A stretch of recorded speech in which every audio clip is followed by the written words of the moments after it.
Boa noite.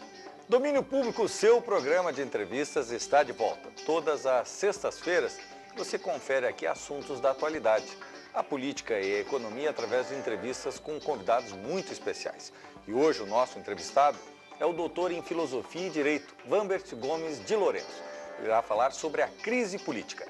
Domínio Público, um programa a serviço da cidadania.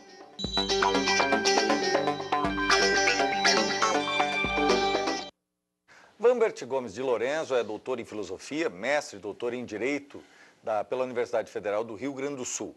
Atualmente é professor da Pontifícia Universidade Católica do Rio Grande do Sul e diretor da revista Realismo e também presidente do Instituto Jacques Maritain do Rio Grande do Sul e professor convidado da PUC de Buenos Aires para a Cátedra Internacional, Lei Natural e Persona Humana. Boa noite, professor. Boa noite. Uma grande honra entrevistá-lo. Não, a honra é minha, já acompanho seu trabalho desde o MEC, lhe tenho uma grande admiração e quando a produção me convidou, fiquei cheio de contentamento por poder ter uma conversa inteligente com uma pessoa reconhecidamente inteligente. Muito obrigado, professor Vambert. Professor Vambert, o senhor tem analisado muito esse tema do desencanto, né? Nós temos hoje, infelizmente, um desencanto radical com a política. Nós temos escândalos, né? A crise, corrupção. Isso tem afastado as pessoas cada vez mais da política, afastado as pessoas cada vez mais da esfera pública. Isso, obviamente, né, vai também tirando as pessoas que poderiam ajudar a mudar a própria política. Como é que o senhor vê essa situação hoje? A crise política, de um lado, com os constantes escândalos, e de outro lado, este desencanto radical que nós percebemos na opinião pública. Eu acho, Jairo, que nós temos três esferas aí. Nós temos uma questão moral, uma questão cultural e uma questão institucional. Os gregos já diziam que a lei tem um sentido pedagógico também. A lei serve para educar. Isso é o aspecto institucional. O que é que eu vejo? Eu vejo que tem um ciclo vicioso. E esse ciclo vicioso está no nosso sistema presidencialista. Em que medida? Não existe responsabilidade política no país. Tem a responsabilidade fiscal, mas política não existe. O parlamento está distante do governo, o executivo governa isoladamente. Nós sabemos que, de todas as formas, o governo em todos os estados, e sempre foi assim desde a República, ele precisa fazer a maioria, não é a maioria que faz o governo. Isso a gente sabe os tipos de desvios que causam. Bem, se a gente pudesse mudar esse sistema, como já se tentou, nós poderíamos depurar o próprio debate político. Porque, por exemplo, a gente vê em toda a campanha, sempre surge alguém que diz assim, olha, eu sou candidato porque eu sou protestante, eu sou candidato porque eu sou católico, e outro porque eu sou candidato porque eu sou honesto.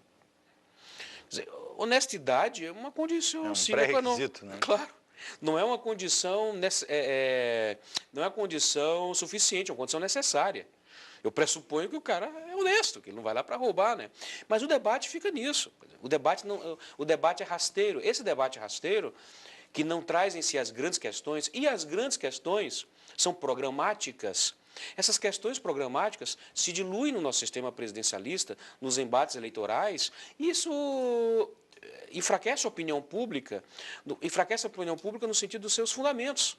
Então a opinião pública carece de fundamentos hoje.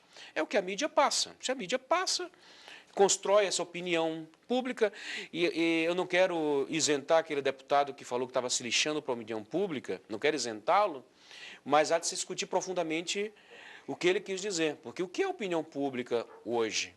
Em boa parte é o que a mídia quer que ela seja também, né?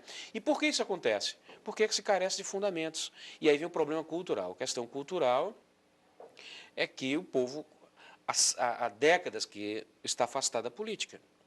E tem a impressão de que política é um lugar de malfeitores sempre.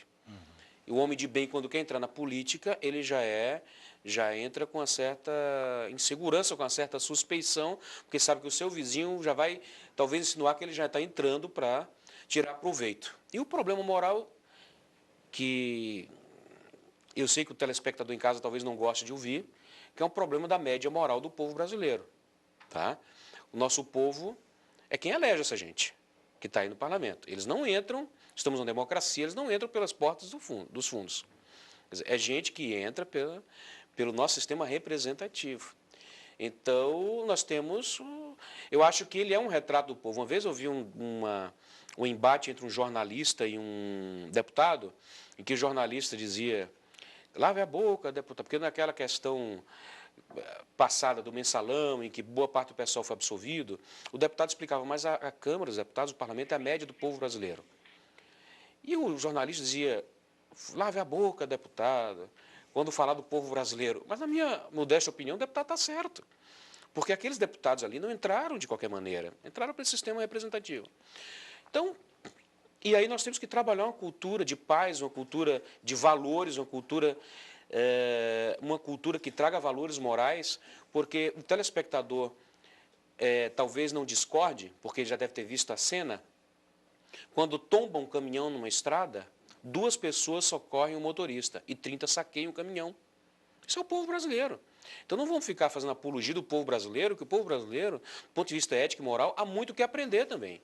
E por isso que eu digo que é um ciclo vicioso. E aí eu volto lá para o primeiro argumento. Os gregos têm isso bem claro, a lei tinha um fim pedagógico. Se a gente muda as instituições, a gente começa a mexer na cultura e começa a mexer nos valores também. Eu acho que esse é o primeiro ponto de partida.